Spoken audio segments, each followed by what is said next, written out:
हाँ, आप कोई डाउट पूछ रहे थे बेटा? हाँ सर, वो मैं वो मैग्नीट्यूड वाला डाउट पूछ रहा था। आपको बात तो समझ में आई? हमने वेक्टर शिफ्ट किया था।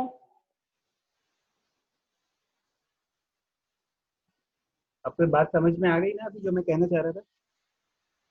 हाँ सर, आ गया। ठीक है ना, ये सिर्फ आपको सिमुलेट करने के लिए। लेट अस से यू डिसाइड कि वेक्टर ए का मैग्नीट्यूड कुछ है, वेक्टर बी का मैग्नीट्यूड कुछ है। आपको पता है वेक्टर ए लेट से 15 है। ठीक है, इसको इधर ले लो, ये 15 है वेक्टर ए। और वेक्टर बी तुम्हारा 20 है।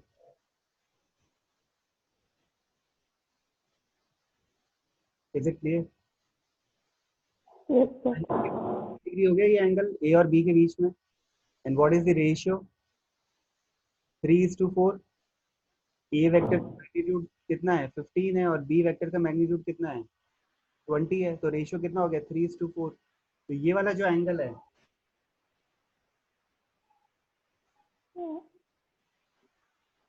ये जो एंगल है ना यहाँ से लेके यहाँ तक, this angle will be what? 53 degree. और ये एंगल कितना होगा? 37 डिग्री होगा। इसका मैग्नीट्यूड कितना होगा? एस का 25। Because this is 3 into 5 15, this is 4 into 5 20। what will this be? 5 into 5 25। ठीक है।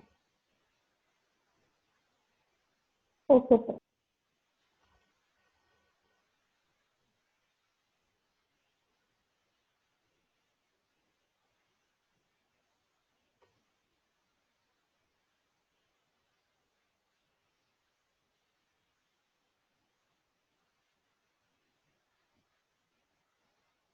ठीक है, I'll read out the statement.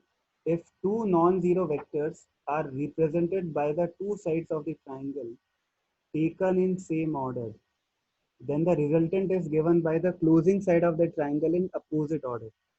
अब अपोजिट ऑर्डर का क्या मतलब है वो भी आप देख लो एक बार, है ना। आपका ये एक वेक्टर है इस डायरेक्शन में, फिर ये वेक्टर है इस डायरेक्शन में। तो the sense of vector that you have taken, दोनों में अभी क्या है? सेम सेंस है। पहले इस डायरेक्शन में, फिर इस डायरेक्शन में। जो रिजल्टेंट होगा वो ऐसा नहीं होगा, it will not be like this, it will be like this in the reverse order, opposite order. Understood the meaning?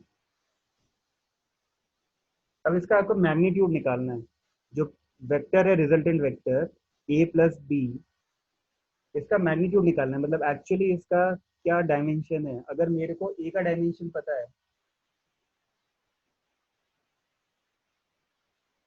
Letter से इसका डायमेंशन स्मॉल ए है और इसका डायमेंशन स्मॉल बी है, तो आर का डायमेंशन क्या होगा? Is it clear? उसका क्या मैग्नीट्यूड होगा वो मुझे निकालना है। डायरेक्शन भी मुझे निकालने की, ये कितना एंगल बना रहा है वेक्टर ए के साथ, वो कितना एंगल बना रहा है वेक्टर बी के साथ। If I know the angle between the two vectors is theta. Is it clear?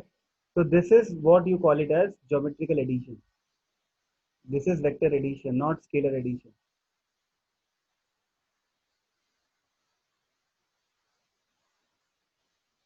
Okay okay? अब इसमें एक इम्पॉर्टेंट चीज है, वो मैं आपको समझा देता हूँ कि whenever we are trying to find out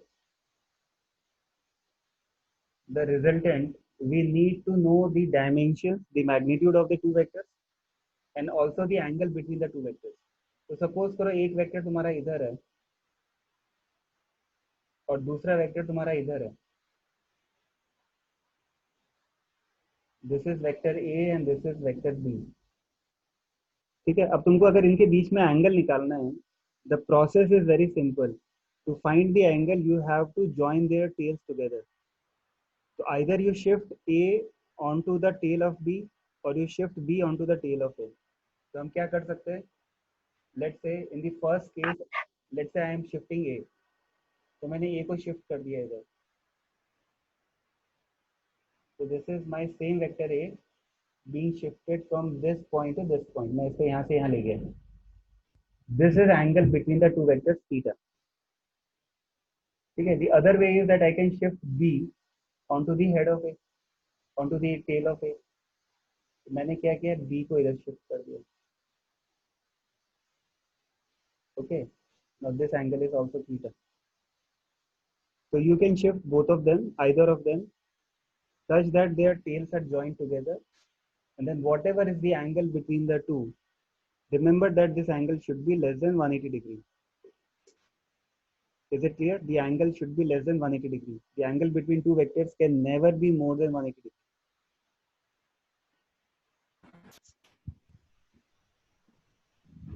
Okay.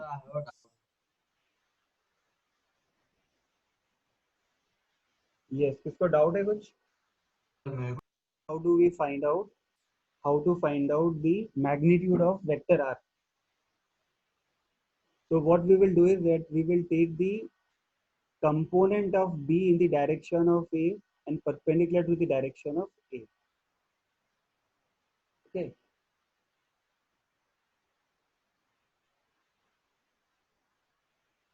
So this is your vector b.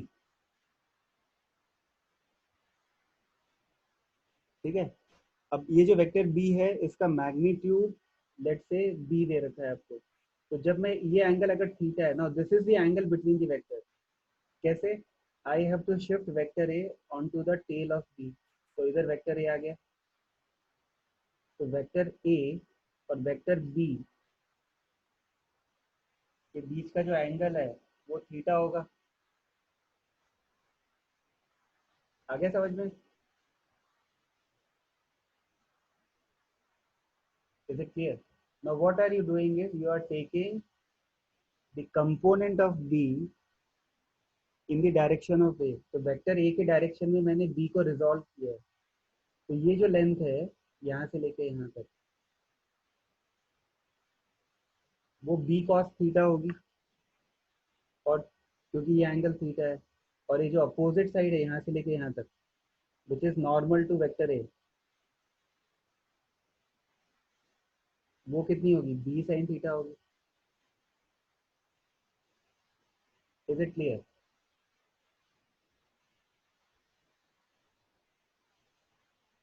ठीक है. b cos theta and b sin theta. b cos theta is in the direction of vector ए.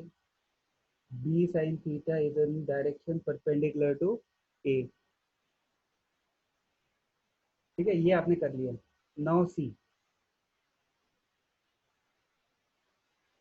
आपको वेक्टर आर का magnitude निकालना है. इस vector का net magnitude निकालना है.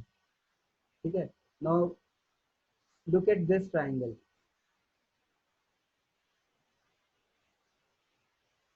दिख रहा है ट्राइंगल?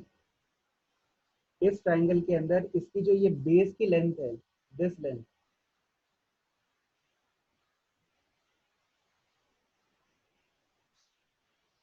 वो कितनी हो जाएगी? a plus B cos theta. क्योंकि इतनी लेंथ तो क्या थी, ये लेंथ ऑलरेडी a थी और ये लेंथ हमने b कॉस थीटा भी निकाली.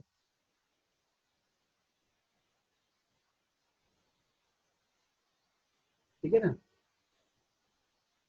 और ये जो परपेंडिकुलर लेंथ है इस ट्राइंगल के अंदर वो कितनी है? b साइन थीटा है. तो मैं a plus B cos theta और b साइन थीटा को बेस और परपेंडिकुलर साइड मान के can I not find the hypotenuse h? Yes, sir. ठीक है. This is what you do in finding the magnitude.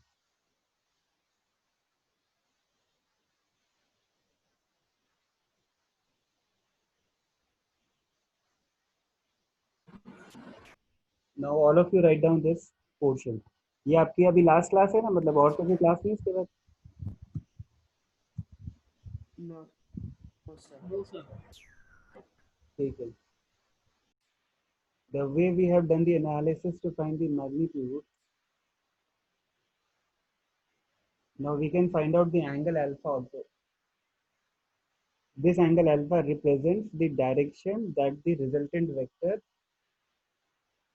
r makes with the vector a. Okay.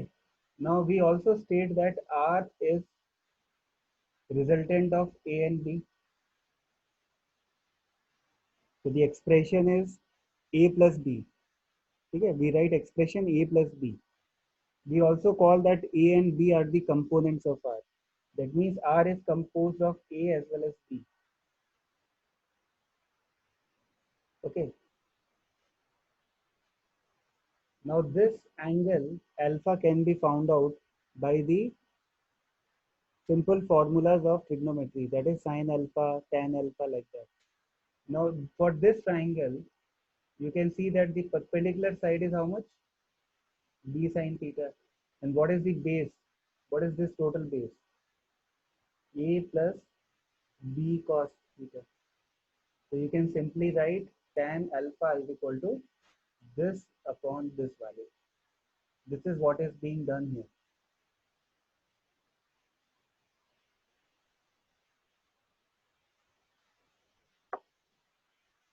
No need to make the diagram again, only write these expressions.